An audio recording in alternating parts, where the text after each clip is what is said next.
NDTV. And you're watching NDTV Prime. In association with Micromax. Nothing like anything.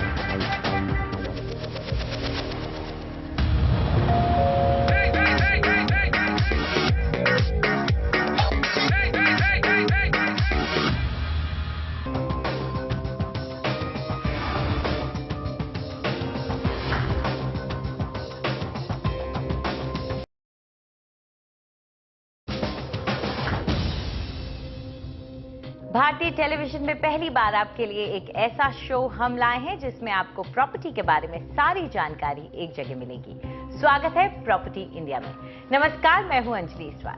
और नमस्कार, मैं हूं आशुतोष शर्मा।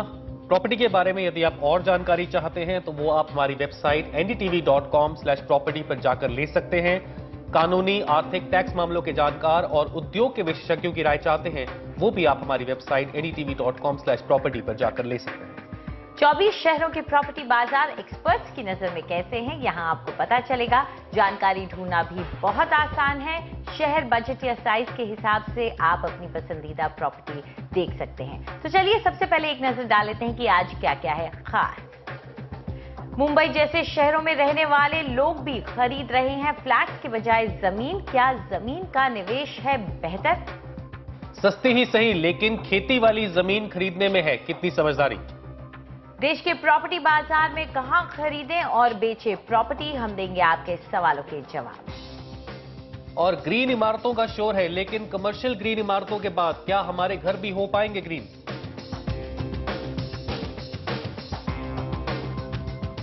तो सबसे पहले बात करते हैं महाराष्ट्र की।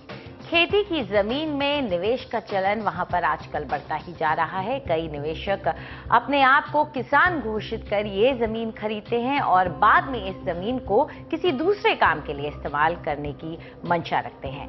लेकिन ये इतना आसान काम नहीं है। हमारे संवाददाता आशीष भाटिया ने जानने की कोशिश की, क्या खेती की जमीन में पैसा लगाना अच्छा सौदा है या नहीं।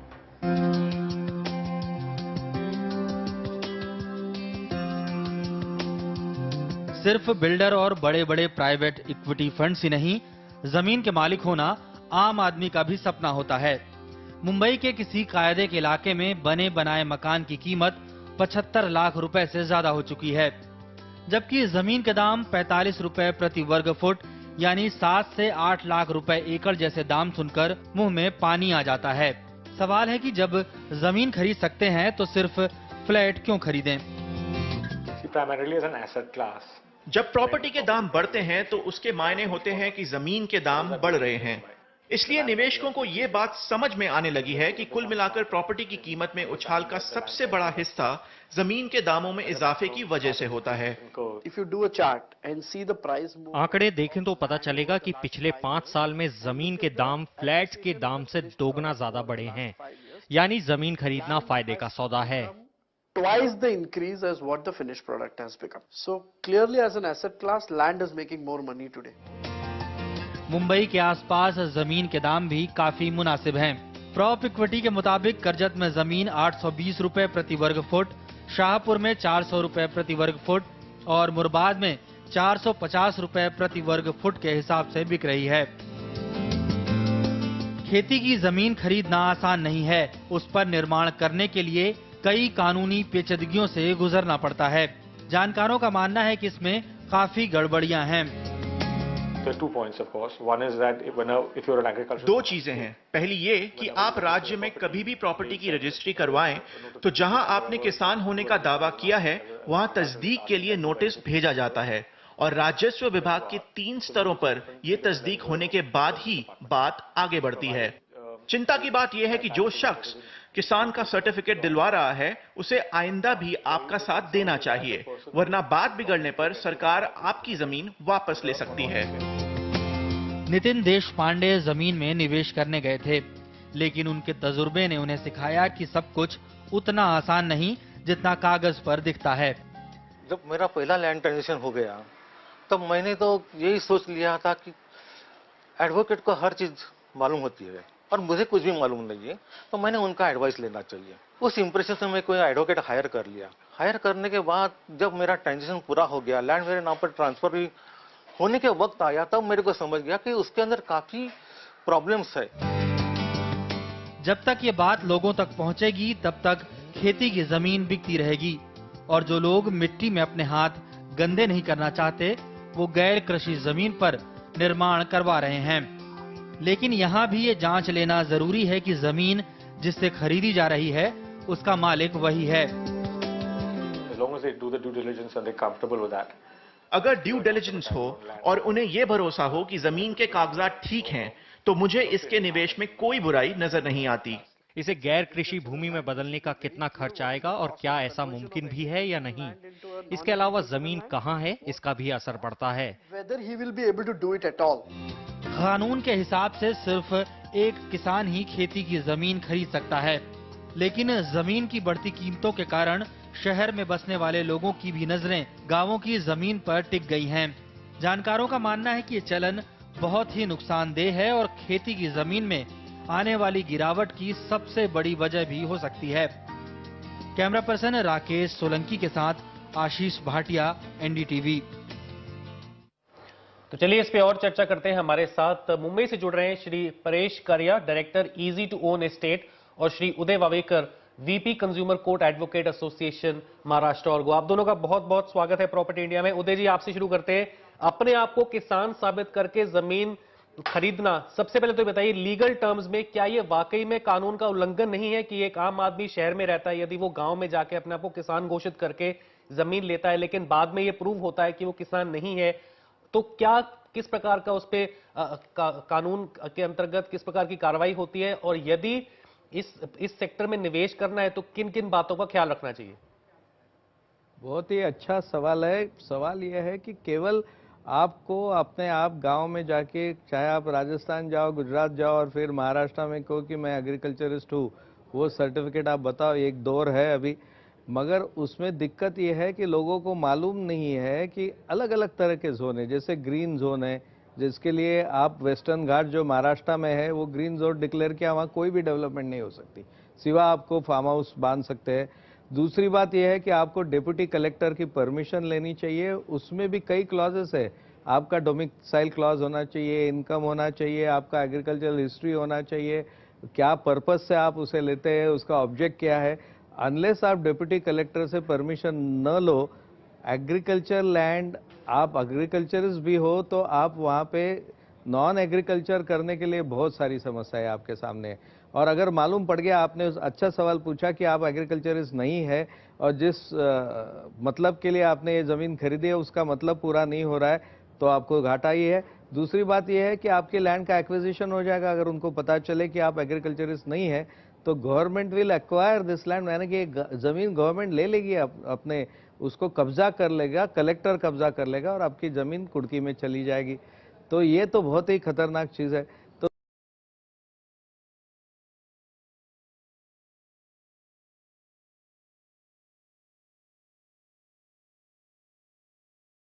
लोगों को ये देखना चाहिए कि कौन सी जमीन हम खरीद रहे हैं। बड़े झोल हैं इसमें, ये तो साफ कर दिया उदय जी ने। लेकिन परेश, आपसे जानना चाहेंगे कि लोग जो होते हैं वो कितना इंटरेस्ट दिखाते हैं इस तरह से कृषि की जमीन खरीदने में, और क्या वाकई में अगर कई ब्रोकर इस तरह के दावे करना शुरू कर देते हैं कि ये किसान का सर्टिफिकेट तो हम आपको दिलवा देंगे, फार्मर सर्टिफिकेट, उसकी कोई परेशानी नहीं है, तो क्या इस तरह के दावों पे विश्वास करके लोग ऐसा इंटरेस्ट दिखाते हैं? अंजलि, आपकी बात बिल्कुल सही है। अभी पिछले कुछ दिनों में हमने देखा है कि काफ़ी इंटरेस्ट आ रहा है लोगों को एग्रीकल्चरल लैंड में इन्वेस्ट करने में। जैसे कि हमने देखा है कि अपार्टमेंट्स के प्राइस मुंबई में काफ़ी बढ़ चुके हैं और लोगों को काफ़ी अट्रैक्टिव लगता है कि 40 लाख 50 लाख में जहाँ पे आपको एक अपार्टमेंट भी नहीं मिलेगा मुंबई में, वहाँ आपको 1 एकड़ ज़मीन मुंबई के थोड़े बाहर ही मिल सकती है। सो नो डाउट काफ़ी अट्रैक्शन है इसका। और जहाँ तक कि आपकी बात है सर्टिफिकेट, एग्रीकल्चर फार्मर की सर्टिफिकेट, हाँ जी, हमने देखा है कि कुछ लोग ये वाकई ये बिजनेस चालू कर दिया है कुछ लोगों ने, जो यहाँ पे आपको कुछ पैसे देके आपको एग्रीकल्चर का सर्टिफिकेट दे सकते हैं। लेकिन जैसे उदय जी ने बताया कि इसमें काफ़ी रिस्क है, सिर्फ सर्टिफिकेट मिलना काफ़ी नहीं है, उसके बाद भी आपको डेप्यूटी रजिस्टर के साथ रजिस्टर करना पड़ता है और उसमें काफ़ी अनसर्टनिटी है। यू आर नॉट श्योर आपका ये प्रोसेस रजिस्टर होगा या नहीं। जी चलिए, ये तो हम अब मान के चलेंगे इस डिस्कशन में कि जोखिम बहुत है। उदय जी ये बताइए, यदि कन्वर्जन की बात की जाए कि हमने एग्रीकल्चर लैंड लिया लेकिन बाद में हमने कानूनी दांव पेच के जरिए हम उसको नॉन एग्रीकल्चर लैंड में कन्वर्ट करवाना चाहते हैं ताकि उस पर हम डेवलपमेंट कर सकें किसी भी वजह से, चाहे रेजिडेंशियल या कमर्शियल, क्या ये वाकई में इतना आसान है? और ये कन्वर्जन प्रोसेस में क्या क्या किस प्रकार के एहतियात बरतने चाहिए और क्या क्या प्रोसीजरल इसमें स्टेप्स होते हैं जो लेने पड़ते हैं?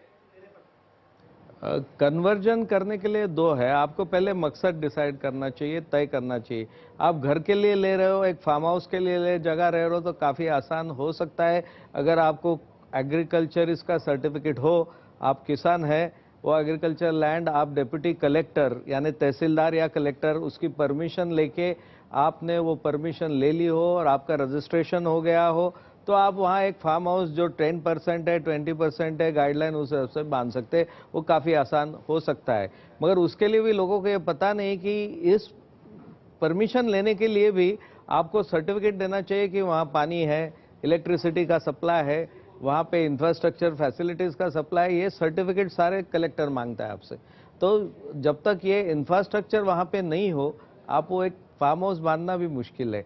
सबसे बड़ी मुश्किल ये आती है कि अगर आप वहाँ पे कोई व्यवसाय करना चाहते हो या कोई बिजनेस या कोई होटल या कोई ऐसा डेवलपमेंट करना चाहते हो जिसमें आपका फैक्ट्री डालना हो, तो आपको बड़ी दिक्कतें आ सकती है, क्योंकि आजकल पोल्यूशन कंट्रोल है, आपका नया ग्रीन ट्रिब्यूनल बना है जहाँ में ग्रीन जोन में बात कर रहा था, ग्रीन जोन जैसे वेस्टर्न घाट में अभी ग्रीन जोन डिक्लेयर कर दिया गया है, और जिसके लिए ऑनरेबल स्वतंत्र कुमार जी जो दिल्ली में प्रेसिडेंट बन गए ग्रीन ट्रिब्यूनल के, और महाराष्ट्र में जस्टिस किनगांवकर बन गए हैं।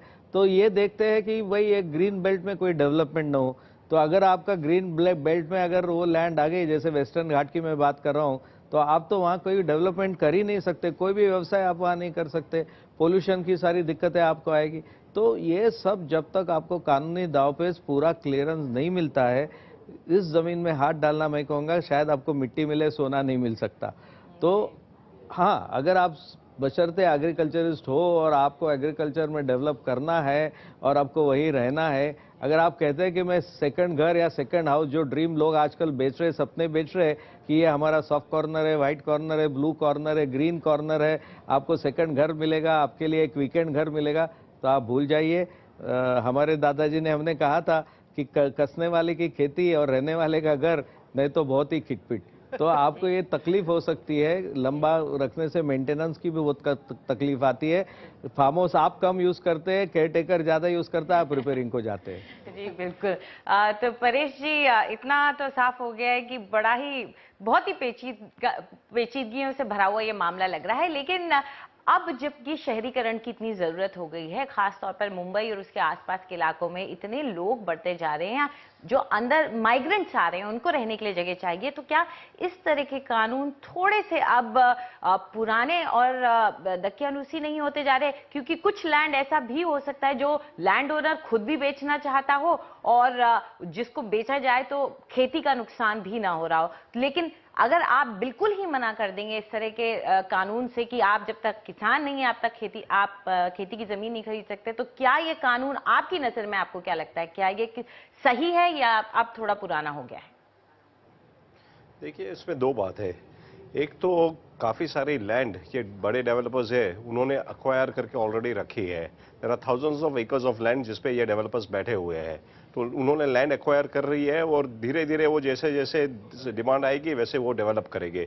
दूसरी बात ये है कि जैसे जैसे सिटी एक्सपांड होती है, लोग बाहर की तरफ जाने लगते हैं, तो गवर्नमेंट काफ़ी बार ये जोनिंग चेंज कर देती है अपने आप। वो लोग एग्रीकल्चरल एरिया को अपने म्युनिसिपल कॉरपोरेशन के लिमिट के अंदर इंक्लूड कर देते हैं, उससे अपने आप ये रेसिडेंशियल जोन या किसी जोन में कन्वर्ट हो जाता है। उदय जी, मेरे हिसाब से काफी हद तक एक टैक्स ब्रेक्स जो मिलते हैं एग्रीकल्चर लैंड से जुड़े हुए, शायद उसकी वजह से भी काफी रुझान होता है लोगों का। कुछ बताएंगे विस्तार से किस प्रकार के टैक्स ब्रेक्स मिल सकते हैं, बशर्ते कि एक व्यक्ति एग्रीकल्चरिस्ट घोषित कर दिया जाए, उसको लैंड भी मिल गया, तो कोई टैक्स ब्रेक्स हैं जिससे थोड़ा फायदा होता है इस लैंड में निवेश करने से? ये आपने बहुत अच्छी बात कही, क्योंकि आप सदियों पुरानी ये सोच है और ऐसा करते भी है लोग कि आपका टैक्स इनकम काफ़ी बच जाता है अगर आप एग्रीकल्चरिस्ट हो। क्योंकि एग्रीकल्चर पे टैक्स नहीं है। वहाँ आप मुनाफा बता सकते हैं या आप घाटा भी बता सकते हैं, दोनों बता सकते हैं। और टैक्स प्लानर्स आपको कहेंगे कि टैक्स प्लानिंग के लिए एग्रीकल्चर यानी कि फार्म हाउस, और आप अगर एग्रीकल्चरिस्ट है तो बहुत ही फायदेमंद है। मेरा तो ये कहना है कि गवर्नमेंट को एक सेंट्रलाइज्ड यूनिफॉर्म पॉलिसी करना चाहिए, क्योंकि लैंड रेवेन्यू कोड हर स्टेट का अलग अलग है। वहाँ कोई नेशनल, जैसे नेशनल डेवलपमेंट कंट्रोल अथॉरिटी आ गई है, आप इन्वेस्टमेंट में आपकी सेबी आ गई है, वैसे एक नेशनल कंट्रोल अथॉरिटी चाहिए कि सारे लैंड रेवेन्यू ट्रिब्यूनल्स का एक मॉनिटरिंग अथॉरिटी, और हर स्टेट की यूनिफॉर्म पॉलिसी होनी चाहिए। गुजरात की पॉलिसी अलग है, महाराष्ट्र की लैंड रेवेन्यू कोड अलग है, राजस्थान का लैंड रेवेन्यू कोड अलग है, कई स्टेटों का साउथ में लैंड रेवेन्यू कोड अलग है। तो ये जो आपने कहा कि टैक्स प्लानिंग के लिए तो एग्रीकल्चर सबसे बढ़िया है, क्योंकि अगर आपको एग्रीकल्चर इनकम है तो वो इनकम टैक्सेबल नहीं है, और अगर आपको एग्रीकल्चर में लॉस हो गया तो उसका सेट आउट आपके बिजनेस में आप दिखा सकते हो, और ये बहुत ही फायदेमंद है। और इसके लिए बढ़त भी मिलेगी अगर सही मायने पे आप ये जो लैंड है उसका सही उपयोग के लिए ट्रिब्यूनल बनाए, उसमें ऐसे प्रपोज जोन रखे जो क्लियर कट लोगों को मालूम हो कि ये क्लियरेंस हो, और ये लोगों तक इन्फॉर्मेशन होनी चाहिए, सेंट्रल मॉनिटरिंग अथॉरिटी होनी चाहिए। इसमें क्या हो रहा है, मियाँ बीवी राजी तो क्या करेगा काजी, किसी को पता नहीं चलता है, चलते रहता है जब तक कोई आफत कानूनन आपके ऊपर नहीं आती। तो इसके लिए मॉनिटरिंग अथॉरिटी भी होना जरूरी है, जैसे माड़ा में है, आपकी एसआरए में भी अभी मॉनिटरिंग अथॉरिटी आ गई है। तो यहाँ भी एक मॉनिटरिंग अथॉरिटी और एक ट्रिब्यूनल ऐसे यूनिफॉर्म होना चाहिए जो परमिशन दे लोगों को आगे आने के लिए, एग्रीकल्चर लैंड में इन्वेस्ट करने के लिए, आगे एग्रीकल्चर को बढ़ाने के लिए, और सेकंड होम जो आज नया कॉन्सेप्ट है उसको भी बढ़ावा देने के लिए, कि हमको भी नेचर की बहुत जरूरत है। What is this life full of care and we have no time to stand and stare. ये हमारी मैकेनिकल लाइफ से भी एक लोग चाहते हैं, लोग तैयार है इन्वेस्टमेंट करने के लिए, फायदेमंद है, मगर गवर्नमेंट को भी सोचना चाहिए कि इसका मॉनिटरिंग करना चाहिए और ट्रांसफरेबिलिटी रखना चाहिए। आप और मुझे कानून मालूम नहीं, जब तक हम नहीं जाएंगे, कलेक्टर से नहीं पूछेंगे, तहसीलदार से नहीं पूछेंगे, 7/12 नहीं लेंगे। जी बिल्कुल, तो ये ट्रांसपेरेंसी बहुत जरूरी है। बिल्कुल बहुत जरूरी है, ये सारी बातें ध्यान में रखना। जैसा कि उदय ने कहा, बहुत सारे लोग इसकी तरफ रुझान है उनका, लेकिन कानूनी दांव पेच में बिल्कुल ना फंसे, बहुत ध्यान रखें, क्योंकि एग्रीकल्चर लैंड की खरीद फरोख्त इतना आसान नहीं जितना कि आपके डेवलपर आपको बताते हैं। आप दोनों का बहुत बहुत धन्यवाद हमसे इस चर्चा में जुड़ने के लिए। और अब वक्त है एक छोटे से ब्रेक का, लेकिन उसके बाद प्रॉपर्टी खरीदने और बेचने की आपकी सारी उलझनें हम सुलझाएंगे। आपके सवालों के जवाब भी देंगे, बताएंगे कि कौन सी प्रॉपर्टी है सबसे हॉट, कहीं जाइएगा मत।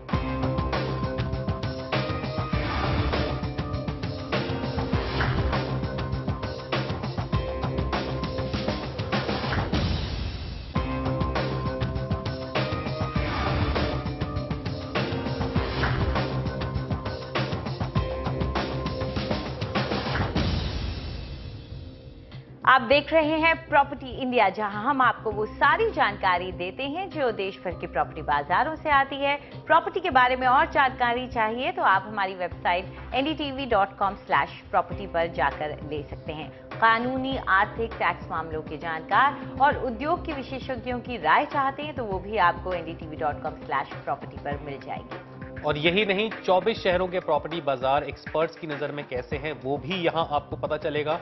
जानकारी ढूंढना भी बहुत आसान है, शहर, बजट या साइज के हिसाब से आप अपनी पसंदीदा प्रॉपर्टी देख सकते हैं। फिलहाल हम जो आंकड़े आपको दिखाएंगे उन्हें बहुत गौर से देखिए, ये हमें प्रॉपेक्विटी से मिले हैं, जो देश की जानी मानी रिसर्च कंपनी। तो तैयार हैं आप अपने सवालों के साथ, क्योंकि हम आपके सवालों के जवाबों के साथ बिल्कुल तैयार हैं। और इस सब के लिए हमारे साथ हैं प्रॉपेक्विटी की हेड ऑफ ऑपरेशंस वैशाली पावा। लेकिन सवाल जवाब का सिलसिला शुरू करने से पहले आपको बता दें कि प्रॉपर्टी इंडिया में हम आपको क्या क्या बताएंगे। आपके बजट में सबसे बेहतर इलाके कौन से हैं, उनमें कौन से इलाकों में कितने नए प्रोजेक्ट आ रहे हैं, कितने नए घर बन रहे हैं, किस रफ्तार से वहां के दाम बढ़ रहे हैं और कितनी तेजी से वहां पर माल बिक रहा है, घर बिक रहे हैं, यानी कि वहां का इन्वेंट्री ओवरहैंग क्या है। तो शुरुआत करते हैं सवाल जवाब के सिलसिले का। सबसे पहले कॉलर हमारे साथ फोन लाइन पर जुड़ गए हैं, संजय यादव है हमारे साथ। संजय, प्रॉपर्टी इंडिया में आपका स्वागत है, पूछिए क्या जानना चाहते हैं आप वैशाली से। हेलो मैडम, मेरा क्वेश्चन है एक्चुअली मैं 2 BHK फ्लैट लेना चाहता हूँ। मेरा बजट है अराउंड 35-40 लाख। एंड मेरा होम टाउन आगरा है, तो I need some suggestion from your side so that I can connect to NCR and Agra also. जी बिल्कुल। और कोई जगह ऐसी हैं जो आपने शॉर्टलिस्ट की थी, जिन्हें आपने देखा था? हाँ मैडम, मैंने नोएडा में जेपी कॉस्मोस और फरीदाबाद में पीयूष हाइट्स भी सिलेक्ट किया है, तो मुझे ये सजेशन चाहिए दोनों में से कौन सा बेटर है मेरे लिए।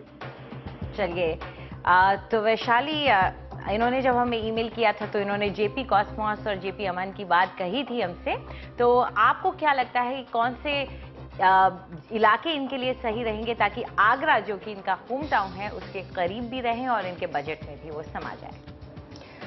संजय जी, आपके बजट को मद्देनज़र रखते हुए और ये भी ध्यान में रखते हुए कि आप आगरा के रहने वाले हैं, हमने आपके लिए नोएडा का चुनाव किया है। आपकी रुचि गुड़गांव में भी थी, लेकिन गुड़गांव के प्राइसेस को देखते हुए वहाँ पे आपका बजट थोड़ा कम पड़ रहा था, इसीलिए नोएडा ही आपके लिए सबसे बेस्ट मार्केट रहेगा। और इसीलिए नोएडा में हम आपके लिए सेक्टर 137 का चुनाव करके लाए हैं। आपने खुद जो प्रोजेक्ट्स देखे हैं वो सेक्टर 134 और 151 में लोकेटेड है। इसमें से सेक्टर 134 की राय हम आपको ज़रूर देंगे। सबसे पहले इसके आंकड़े आपके साथ शेयर करना चाहेंगे। सेक्टर 134 और 137 नोएडा एक्सप्रेसवे 2 के सेक्टर्स में गिने जाते हैं। यहाँ पे टोटल प्रोजेक्ट्स करीब 37 है। टोटल सप्लाई 28,180 यूनिट्स की है। उपलब्धि करीब 1000 यूनिट्स की है और इन्वेंट्री ओवरहैंग करीब 18 महीनों का चल रहा है। औसत दामों पे नजर डालें तो अफोर्डेबल टू मिड सेगमेंट के औसत दाम करीब 5,000 रुपये पर स्क्वायर फुट पे हैं और दामों में बढ़त पिछले 2.5 सालों में करीब 54% तक की देखी गई है इन सेक्टर्स में। इसी वजह से जो सालाना रिटर्न्स उपलब्ध हुए निवेशकों को करीब 21 से 22% के बीच रहे हैं। आपने 2 प्रोजेक्ट्स शॉर्टलिस्ट किए थे। सबसे पहला सेक्टर 134 में जेपी ग्रुप का कॉस्मोस, जो करीब 4,200 रुपये पर स्क्वायर फुट पे रीसेल मार्केट से उपलब्ध है। 2014 में ये तैयार हो रहा है। दाम इसके काफ़ी अच्छे हैं, औसत दामों से कम। यहाँ पे अपने बजट के भीतर आप 2 BHK का करीब 850 स्क्वायर फुट की यूनिट का चुनाव कर सकते हैं। और दूसरा प्रोजेक्ट जो आपने चुना था जेपी ग्रुप का, वो था अमन 1 सेक्टर 151 में। करीब 3,300 रुपये पर स्क्वायर फुट पे आप यहाँ पे एक बड़ी यूनिट 3 BHK का 1200 स्क्वायर फुट यूनिट साइज चुन सकते हैं। तो ये रीसेल से उपलब्ध है और अगर आप एक बड़ी यूनिट चुनना चाहते हैं तो ये आपके लिए लाभदायक रहेगा। लेकिन यहाँ के लोकेशन को मद्देनजर रखते हुए हम आपको जेपी ग्रुप के कॉस्मोस की राय देंगे, जिसकी लोकेशन बेटर है। इसके अलावा हम आपके लिए 2 और प्रोजेक्ट्स लाए हैं सेक्टर 137 में। लॉजिक्स ग्रुप का ब्लॉसम काउंटी, जो 4,800 रुपये पर स्क्वायर फुट पे आप रीसेल मार्केट से ले सकते हैं। 2014 में ये तैयार हो रहा है। यहाँ पे आप 2 BHK का 920 स्क्वायर फुट की यूनिट का सिलेक्शन कर सकते हैं। और दूसरी हमारी राय है सेक्टर 137 में ही पारस बिल्टेक का पारस टिएरा, जो आप 4,700 रुपये पर स्क्वायर फुट पे चुन सकते हैं, रीसेल मार्केट से ले सकते हैं। 2014 में ये भी तैयार हो रहा है। यहाँ पे आप 2 BHK का 825 स्क्वायर फुट की यूनिट का चुनाव कर सकते हैं। दोनों ही प्रोजेक्ट्स के औसत दाम कम है, काफ़ी के दाम औसत दामों से कम है, तो प्राइसिंग काफ़ी अच्छी है। लेकिन आपको इनको खरीदने के लिए अपने बजट को थोड़ा बढ़ाना पड़ेगा। थोड़ा सा अपना बजट बढ़ाइए और उसमें आपको अच्छे प्रोजेक्ट्स मिल सकते हैं जो कि बाजार के दर से थोड़ा सा कम में ही मिल जाएंगे। ब्लॉसम काउंटी लॉजिक्स ग्रुप का काफी जाना माना प्रोजेक्ट है, काफी इसमें इन्वेस्टर्स का रुझान रहा है। और पारस टिएरा पारस बिल्टेक की तरफ से, जिसमें आप पैसा लगा सकते हैं। चलिए रुक करते हैं अपने अगले कॉलर की तरफ। चंदन नारायण जी हमारे साथ फोन लाइन पर हैं। चंदन जी, आपका स्वागत है प्रॉपर्टी इंडिया में। पूछिए, क्या सवाल है आपका? जी नमस्कार। मैं पुणे में पिंपले सौदागर और राहटनी के आसपास एक 2 BHK फ्लैट ढूंढ रहा था अराउंड 55 के बजट में। कुछ ऑप्शंस हैं क्या अवेलेबल? जी बिल्कुल है, हमारी पूरी कोशिश रहेगी कि आपको सबसे वाजिब और सबसे उम्दा ऑप्शंस दिए जाएं। तो वैशाली, पिंपली सौदागर काफी एक जाना माना इलाका है, काफी लोग यहाँ जाना चाहते हैं, रहना चाहते हैं। इनके लिए इस बजट में कौन से ऑप्शंस हैं? चंदन जी, आपने जिस क्षेत्र का चुनाव किया है वो काफ़ी पॉपुलर क्षेत्र बनता जा रहा है रेजिडेंशियल के लिए। और इसकी खास बात ये है कि ये हिंजेवाड़ी IT पार्क से काफ़ी पास है, इसीलिए जो लोग यहाँ पे काम करने के लिए आते हैं वो ही इस क्षेत्र को पसंद करते हैं।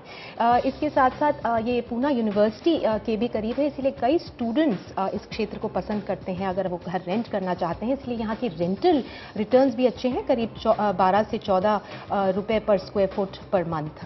तो ये एक अच्छा क्षेत्र चुना है आपने। अगर कुछ आंकड़े शेयर करें आपसे तो वो कुछ इस प्रकार हैं। टोटल प्रोजेक्ट्स मिड सेगमेंट में यहाँ पे 22 हैं, टोटल सप्लाई 4800 यूनिट्स की है, उपलब्धि करीब 670 यूनिट्स की है और इन्वेंट्री ओवरहैंग 15 महीनों का चल रहा है। मिड सेगमेंट के औसत दाम करीब 5300 रुपए पर स्क्वायर फुट पे चल रहे हैं और दामों में बढ़त करीब 37% तक की देखी गई है पिछले 2.5 सालों में, जिससे जो रिटर्न्स उपलब्ध हुए निवेशकों को करीब 15% तक के सालाना रिटर्न्स रहे हैं। जो प्रोजेक्ट्स हम आपके लिए लाए हैं पिंपले सौदागर में वो कुछ इस प्रकार हैं। सबसे पहला है जीके डेवलपर्स का जरवारी, जो 5400 रुपए पर स्क्वायर फुट पे आप डेवलपर से ले सकते हैं। बिल्कुल तैयार प्रोजेक्ट है, 2013 में फ्रेश कंस्ट्रक्शन है।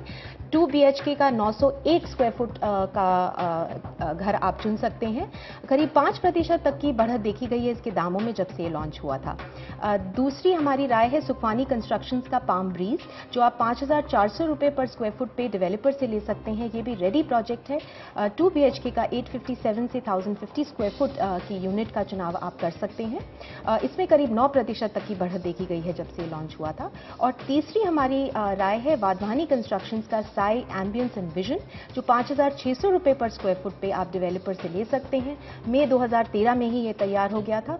2 BHK की 950 स्क्वायर फुट की यूनिट आप चुन सकते हैं। अच्छी बात यह है कि तीनों प्रोजेक्ट्स की कनेक्टिविटी औंध रावेत रोड के तहत काफी अच्छी है। आसपास में स्कूल्स, हॉस्पिटल्स और सारी सुविधाएं जो रिहाइश के लिए जरूरी होती हैं वो भी उपलब्ध हैं। तो इलाका अच्छा चुना है आपने। यहाँ पे जैसा कि कहा रेंटल रिटर्न्स भी अच्छे हैं और ऊपर से इसकी कनेक्टिविटी भी अच्छी है। तो एक बार फिर से नजर डाल लीजिए कि कौन से ऐसे प्रोजेक्ट्स हैं जिनमें आप पैसा लगा सकते हैं। जालवारी है जीके डेवलपर्स का, साथ ही पाम ब्रीज सुखवानी डेवलपर्स का और इसके अलावा है साई एम्बियंस एंड विजन। आप लोग कहीं जाइएगा नहीं क्योंकि वैशाली अभी हमारे साथ ही हैं। आगे आपको दिखाएंगे कि किस तरह से कमर्शियल प्रॉपर्टी के बाद क्या आप अपने घर को बना सकते हैं।